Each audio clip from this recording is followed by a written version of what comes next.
बिस्मिल्लाहिर्रहमानिर्रहीम। अस्सलाम वालेकुम नाज़रीन, आज की इस वीडियो में हम आपको बयान करेंगे कि अल्लाह तबारक ताला ने सांप और मोर को जन्नत से क्यों निकाला।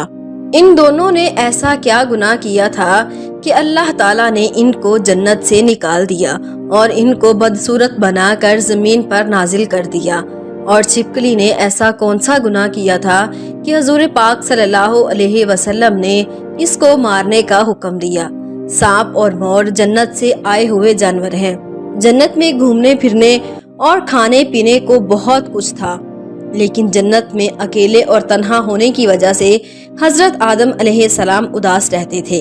अल्लाह पाक ने हजरत आदम अलैहिस्सलाम की बाईं पसली से बीबी हवा अलैहिस्सलाम को पैदा किया और यूं हजरत आदम अलैहिस्सलाम हजरत हवा अलैहिस्सलाम का साथ पाकर खुश हो गए और वो दोनों जन्नत में खुश रहने लगे। अल्लाह ताला ने उनसे इरशाद फरमाया कि तुम दोनों जन्नत में जहाँ चाहो घूमो फिरो, जो कुछ चाहो वो खाओ पियो, लेकिन खबरदार इस दरख्त के करीब मत जाना और ना ही इस दरख्त का फल खाना।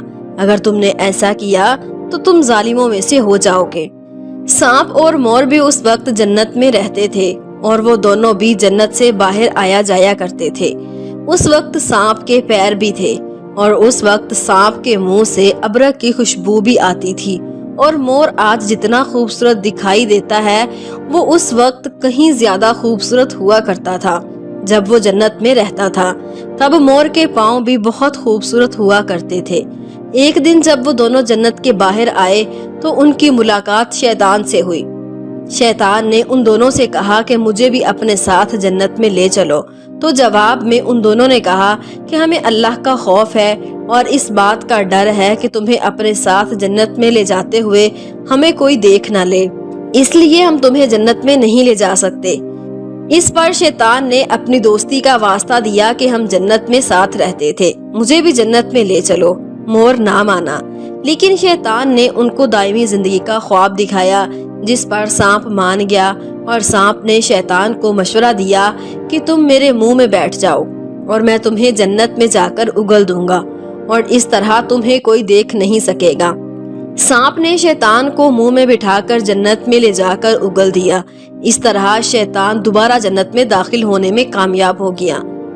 शैतान ने जन्नत में हजरत आदम अलैहिस्सलाम और बीबी हवा अलैहिस्सलाम से मुलाकात की और उनसे कहा कि मैं तुम्हारा खैर ख्वाह हूँ, तुमने जन्नत में अभी तक इस फल को क्यों नहीं खाया।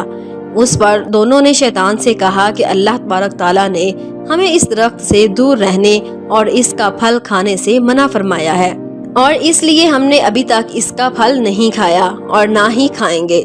जब हजरत आदम अलैहिस्सलाम सो गए तो शैतान बीबी हवा अलैहिस्सलाम के पास आया और उन्हें बहकाने लगा कि अल्लाह पाक ने तुम्हें फल खाने से इसलिए मना किया है कि कहीं वो फल खाने के बाद तुम ना मरने वाले बन जाओ और हमेशा के लिए जन्नत में रहे रहो। हजरत बीबी हवा अलैहिस्सलाम ने शैतान के बहकावे में आकर उस दरख्त का फल खा लिया। हजरत आदम अलैहिस्सलाम सोकर उठ गए तो बीबी हवा अलैहिस्सलाम ने भी उस दरख्त का फल खाने पर मजबूर कर दिया और वो फल हजरत आदम अलैहिस्सलाम को भी खिला दिया।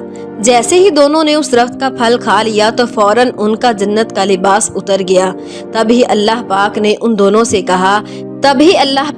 दोनों से कहा कि मैंने तुम्हें इस दरख्त के पास जाने और इसका फल खाने से मना नहीं किया था, लेकिन तुम दोनों ने मेरी बात ना मानकर इस दरख्त का फल खाकर अपनी जान पर जुल्म किया है।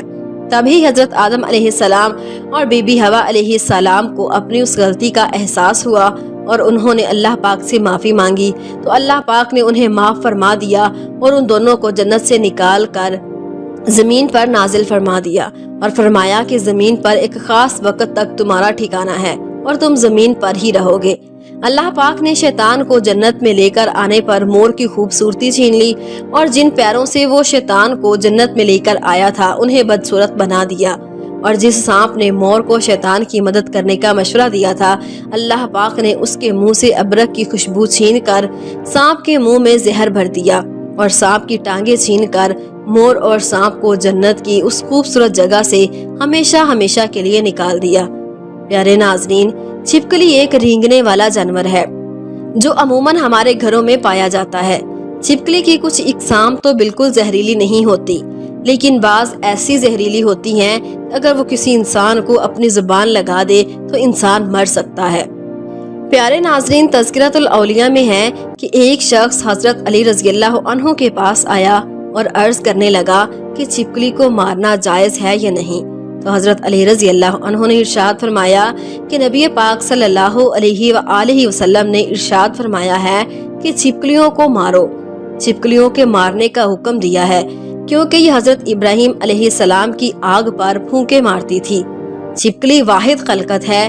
جب نمرود نے اللہ پاک کے نبی کو آگ میں ڈالنے کا فیصلہ کر لیا تو ہر جانور اس آگ کو بجھانے کی کوشش کر رہا تھا اور یہ خوش ہو کر اس آگ کو بھڑکا رہی تھی۔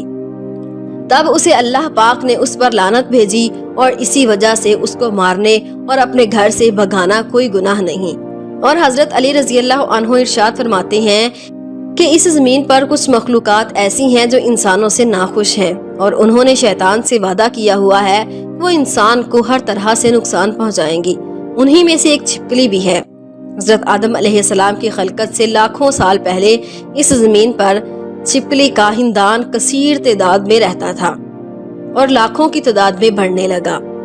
انہوں نے زمین پر اتنا ظلم کیا کہ اللہ پاک نے زمین پر عذاب نازل کر دیا اور اس نسل کو ختم کر دیا، سوائے اس کے جو بہت چھوٹے تھے، جو زمینوں، غاروں اور پانی میں چھپ گئے۔ جیسے جیسے وقت گزرتا رہا وہ بغض اور حسد اپنے آپ میں رکھتے رہے، یہاں تک کہ حضرت آدم علیہ السلام کا زمانہ آ پہنچا تو شیطان نے اس نسل کے وجود میں یہ بات ڈال دی کہ تمہاری نسل کو حضرت آدم علیہ السلام کے لیے ختم کر دیا گیا۔ تبھی سے اس نسل کی مخلوقات انسان سے نفرت کرتی ہیں اور کوشش کرتی ہیں کہ انسان کو نقصان پہنچایا جائے۔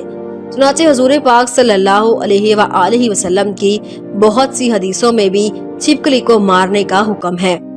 ایک موقع پر حضور پاک صلی اللہ علیہ وآلہ وسلم نے فرمایا کہ کوئی شخص کسی چھپکلی گرگٹ کو پہلی چوٹ میں مار ڈالے اس کے لیے 100 نیکیاں لکھ دی جاتی ہیں، اور دوسری چوٹ کے مارنے پر اس سے کم، اور تیسری چوٹ کے مارنے پر اس سے کم۔ اللہ پاک ہمیں نیک اعمال کرنے اور گناہوں سے بچنے کی توفیق عطا فرمائے، آمین۔ ناظرین، اگر آپ کو ہماری ویڈیو پسند آئی ہے تو ویڈیو کو لائک اور شیئر کیجیے گا۔ مزید انفارمیٹیو، اسلامک اور حقیقی ویڈیوز دیکھنے کے لیے ہمارے